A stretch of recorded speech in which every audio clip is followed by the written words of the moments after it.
Ya, shalom, selamat pagi Bapak Ibu saudara terkasih dalam Tuhan Yesus Kristus. Sungguh satu sukacita luar biasa kembali pada pagi hari ini kita boleh sama-sama memuji, menyembah, meninggikan nama Tuhan kita yang baik, amin. Mari sama-sama kita menyembah Tuhan. I love you Lord, for your mercy never fail me. All my days I will held in your hand. From the moment that I wake up till I lay my head, and I will sing all the goodness of God. And all my life you have been faithful, and all my life you have been so good. With every breath that I am able, and I have seen of the goodness of God. I love your voice. You have led me to the fire. In darkest night, you are close than no other. I know you as a father, I know you as a friend, and I have lived in the goodness of God. And all my life you have been faithful, and all my life you have been so good.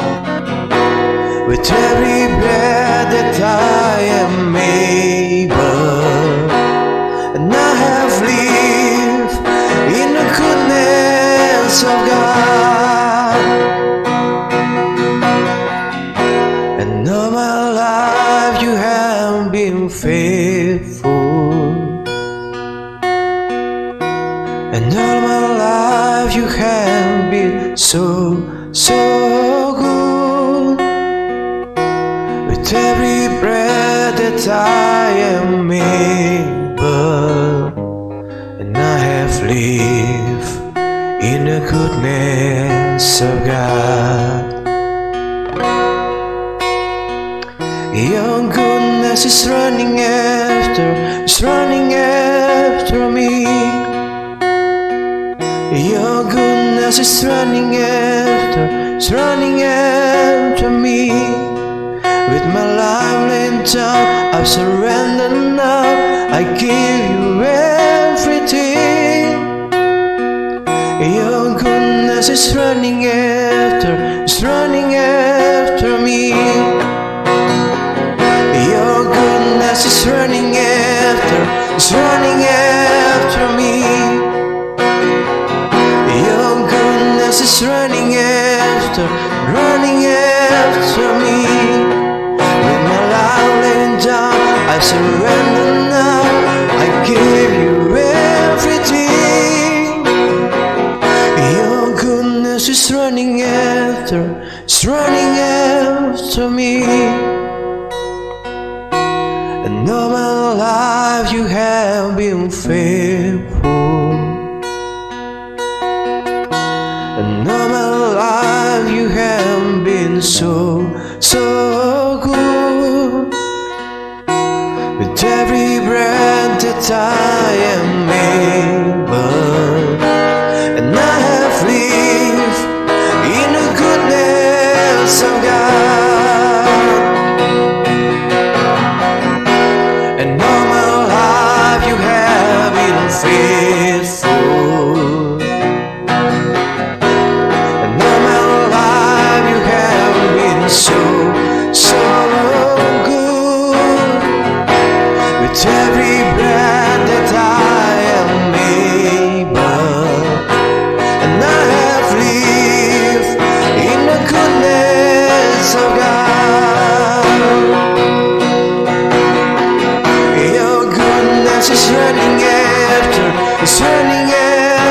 me.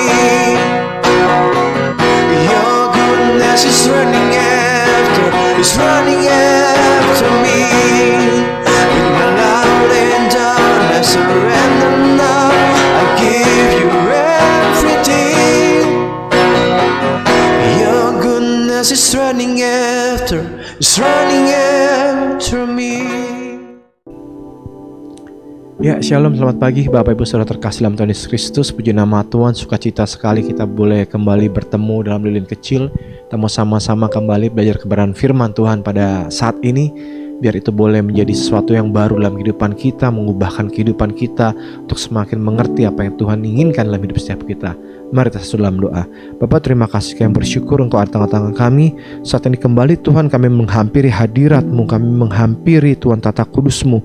Kami percaya oleh kuasa darah-Mu kami sudah dilayakkan, dikuduskan, ditahirkan Tuhan, untuk kembali boleh mengalami persekutuan dengan Engkau, belajar kebenaran firman-Mu. Baik hamba-Mu maupun mereka yang mendengarkan, kami semua sama-sama mengalami Tuhan pemulihan, kami sama-sama mengalami pembaharuan, kami sama-sama mengalami disempurnakan kembali, ditegur kembali, diingatkan kembali oleh kebenaran firman-Mu, sehingga kehidupan kami hanya berfokus pada Tuhan untuk mempermuliakan nama Tuhan, menyenangkan hati Tuhan, dan menyelesaikan kehendak Tuhan dalam kehidupan setiap kami. Terima kasih banyak Bapa, kami sambut kebenaran firman-Mu di dalam Tuhan kami hidup, Tuhan Yesus Kristus. Haleluya, haleluya, amin. Ya Bapak Ibu Saudara terkasih dalam Tuhan Yesus Kristus, puji nama Tuhan. Banyak hal dalam kehidupan kita ini yang seringkali datang tanpa kita duga-duga. Kalau hal itu adalah hal yang baik, hal yang menyenangkan, itu akan tidak menjadi masalah buat setiap kita. Namun seringkali apa yang terjadi itu adalah hal-hal yang mungkin merupakan masalah, persoalan, pergumulan, ataupun sakit penyakit yang tidak kita duga, bencana, atau apapun itu terjadi dalam kehidupan kita. Beberapa waktu yang lalu saya sempat menemani sahabat saya, kita sama-sama ada pelayanan ibadah di luar kota Bapak Ibu, dan kita menempuh perjalanan itu dengan naik bis, dan tiba-tiba di tengah jalan kami melihat terjadi kecelakaan Bapak Ibu, kecelakaan kendaraan bermotor.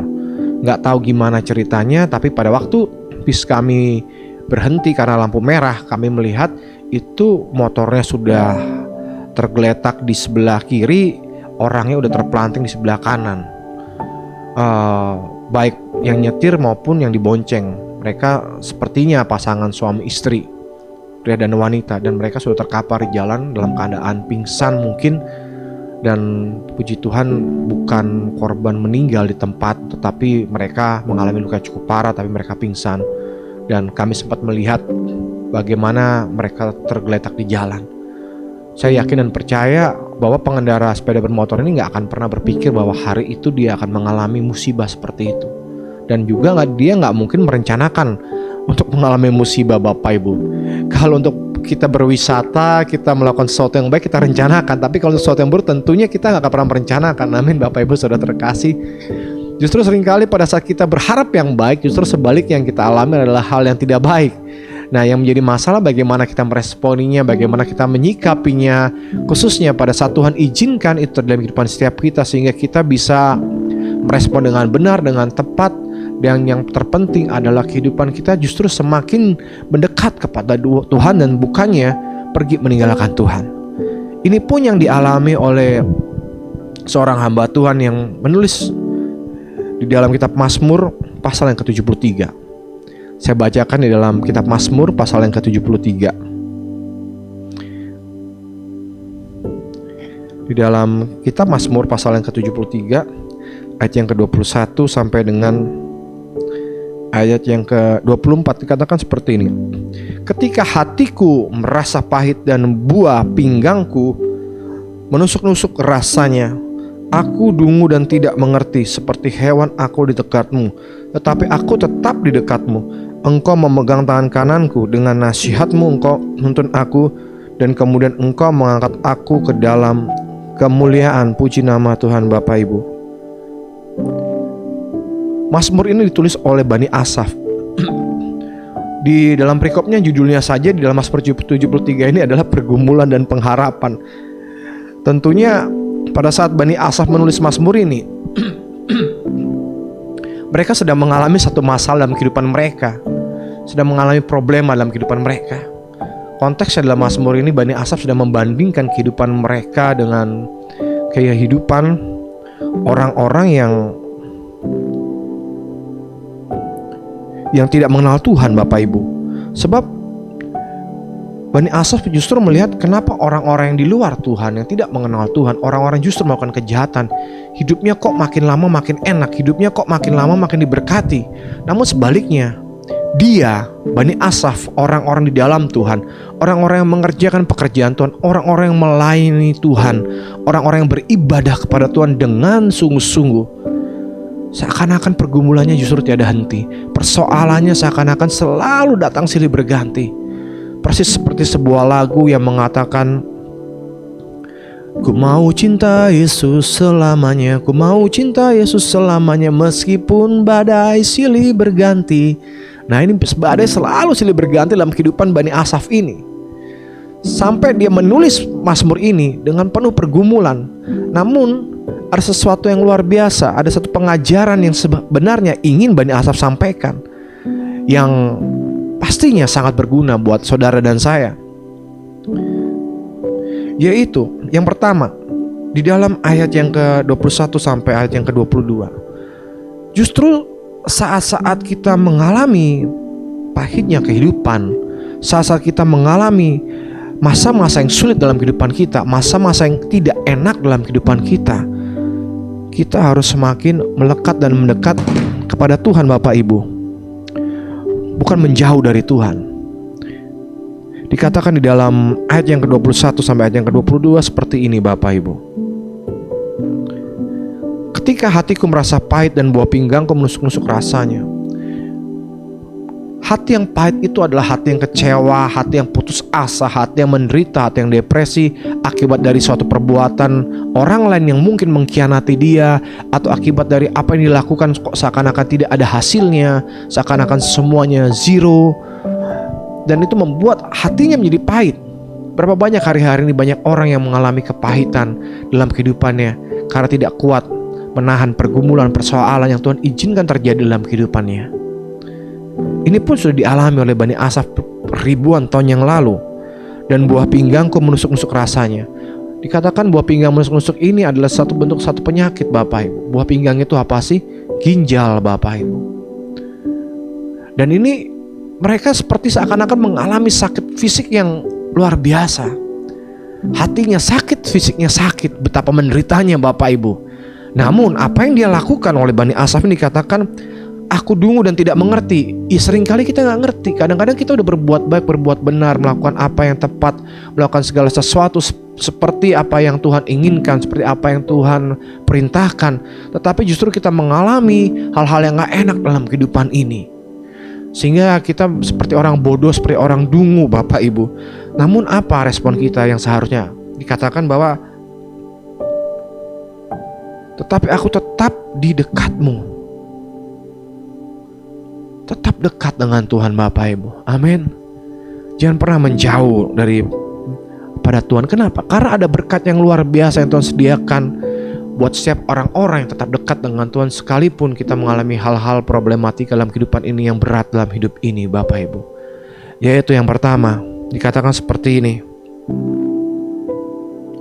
Engkau memegang tangan kananku. Yang pertama, berkat yang kita peroleh kalau kita tetap dekat dengan Tuhan adalah Tuhan memegang kita. Saudara, seringkali, banyak kali kita sudah pernah mendengar bahwa kalau kita yang memegang tangan Tuhan, kita bisa melepaskannya karena kita gak punya kekuatan. Tetapi kalau Tuhan yang memegang tangan kita, tidak akan pernah Tuhan lepaskan. Artinya apa?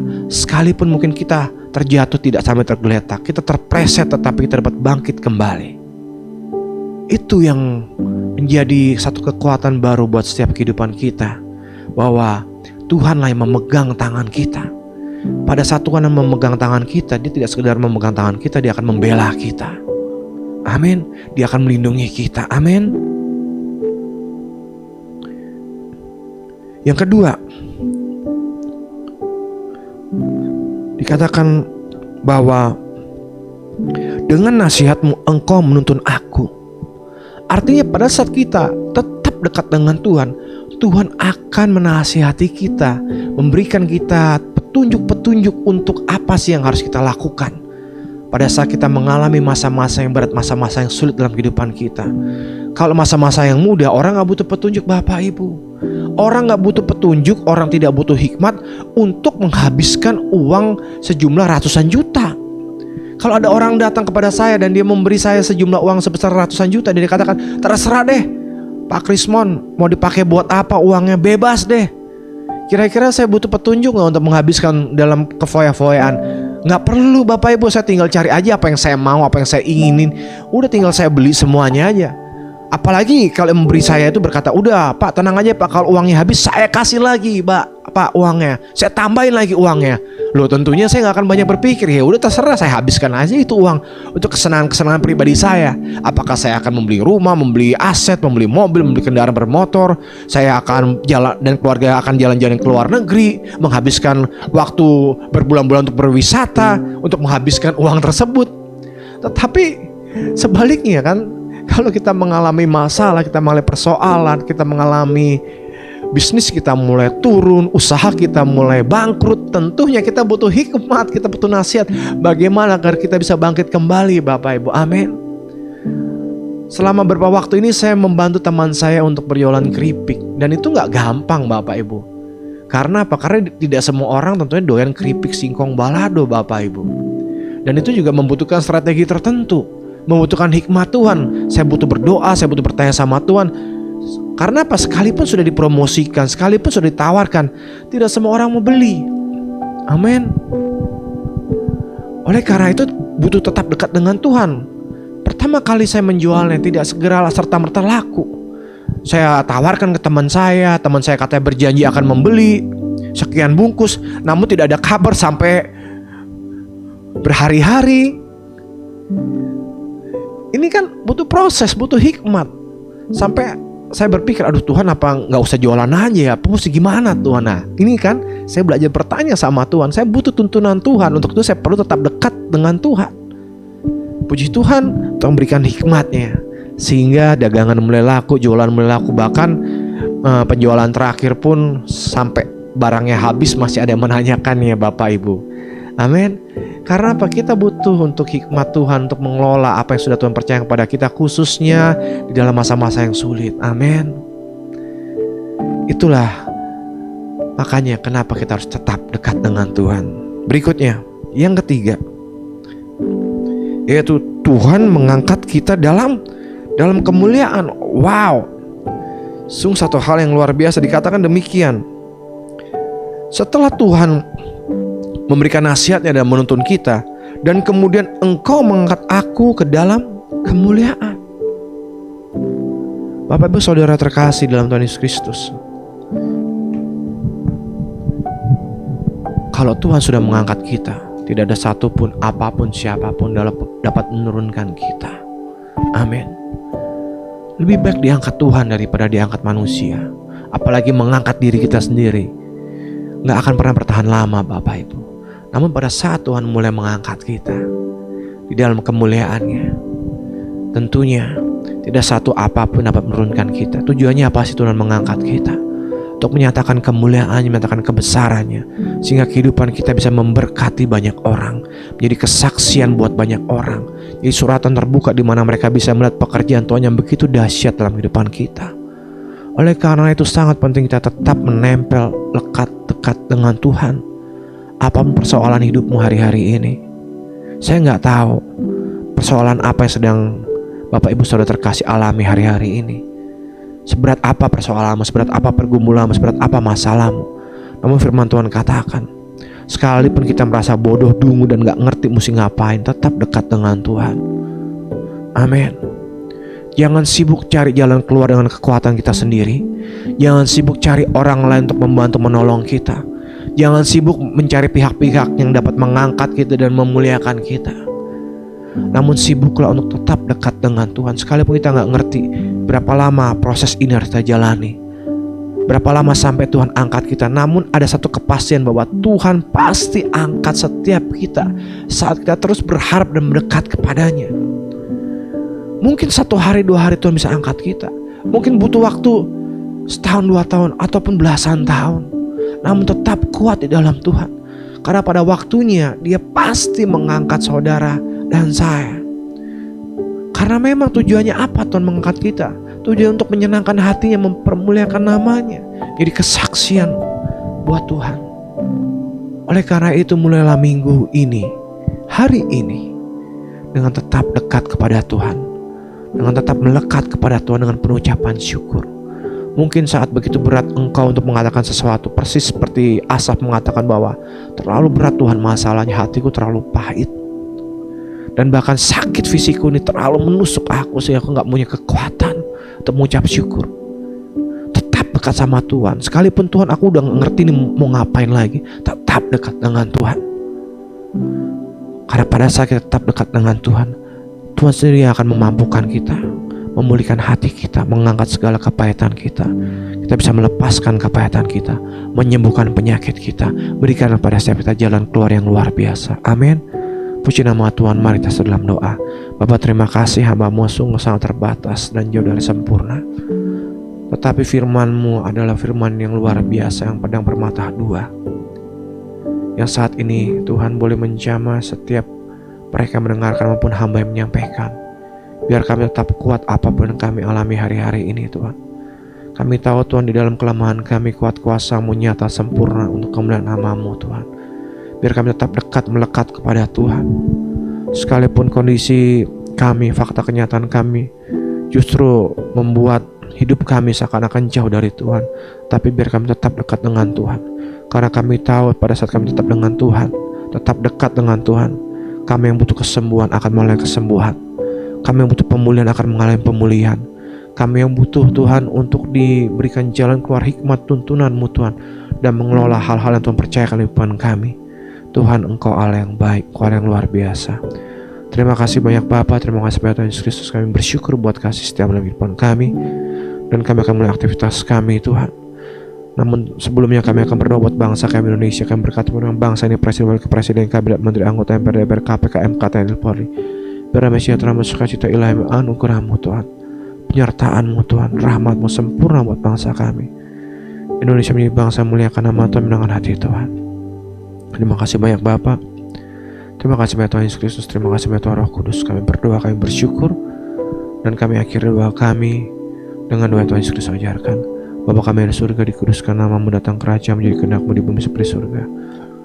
Berikanlah kami pada hari makan kami cukup, dan ampunilah kami akan kesalahan kami, seperti kami mengampuni bersalah pada kami, dan janganlah membawa kami dalam pencobaan, tapi lepaskanlah kami dari perang. Kalau kami kerajaan, kuasa, dan kemuliaan sampai selama-lamanya. Mari ya Bapa, ya Tuhan kami Yesus Kristus, Roh Kudus memberkati kami bersyukur, Engkau sudah memberkati kami berlimpah-limpah. Sudah memperoleh daerah kami, tangan-Mu sudah menutupi kami daripada malapetaka, sehingga kesaksian dari empah kami. Di dalam Bapa, Putra, Kudus, dalam nama Tuhan Yesus Kristus kami sudah berucap syukur. Haleluya. Amin. Selamat pagi. Jehovah Immanuel.